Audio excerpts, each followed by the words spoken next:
Jason Statham is 51 years old. No superhero origin story, no elite genetics excuse, no secret pharmaceutical program he's ever admitted to. He's just a man who figured out the exact formula that works after 40, and almost nobody in fitness is talking about what that formula actually is. Before we break down all four, actually 6, pieces of it, if you're a man over 40 who's tired of guessing, hit subscribe right now. This channel breaks down exactly what actually works for guys our age. Number 1. The myth versus the reality. Magazines love the elite genetics narrative. It's easier to sell than the truth. The reality, based on what Statham and his trainers have actually said over the years, is way less mysterious and way more repeatable. He trains like an athlete preparing for a specific job, not like a bodybuilder chasing size for a photo. That one distinction changes everything about how the rest of this list applies to you. If you stopped training for size and started training for capability, for what your body can actually do, you'd stop chasing a number on a scale and start chasing something that shows up in real life. Carrying your kids up the stairs without breathing hard. That's the Statham standard, not size, function. Number 2. The diet protocol. Forget 6 meals a day. Statham's talked publicly about leaning toward fasting-style eating windows. Fewer meals, higher quality, built around when he actually trains. For a guy over 40 dealing with digestion that isn't what it was at 25, fewer, more deliberate meals just work better than that eat every 3 hours advice from 20 years ago. If you did this exact shift, here's roughly where you'd land. Most guys who compress their eating window and clean up meal quality report feeling less bloated within the first week, more consistent energy through the afternoon, not because of some magic metabolic switch, just because you stopped asking your gut to work overtime 6 times a day.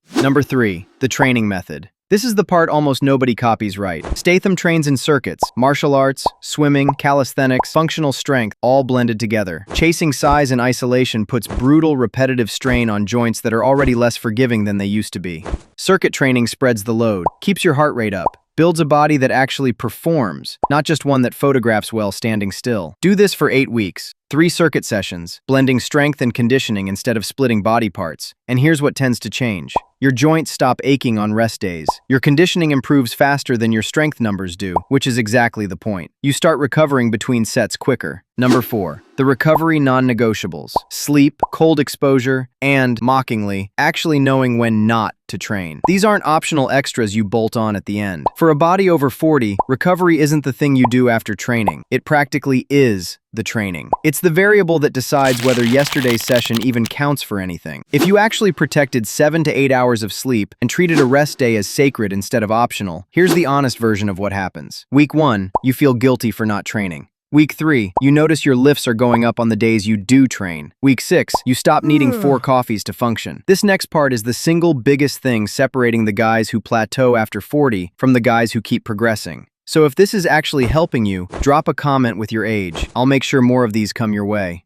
Now here's the part that changes everything. Number 5, the age-specific modifications. What Statham does now is not what he did at 35. Lower impact conditioning replaced some of the harder sparring. Mobility work, genuinely unglamorous, rarely gets filmed, takes up more of his week than it used to. The exercises didn't get easier, they got smarter. He modified the inputs to protect the output, which is the exact opposite of what most men over 40 do. They either push through pain or they just quit. If you copied just this one shift, swapping one high-impact session a week for 10 to 15 minutes of real mobility work, hips, shoulders, ankles, the payoff isn't dramatic at first, it's quiet. Longevity training doesn't feel impressive in the moment. It just means you're still training next year instead of nursing an injury. Number 6, the one thing you can start this week.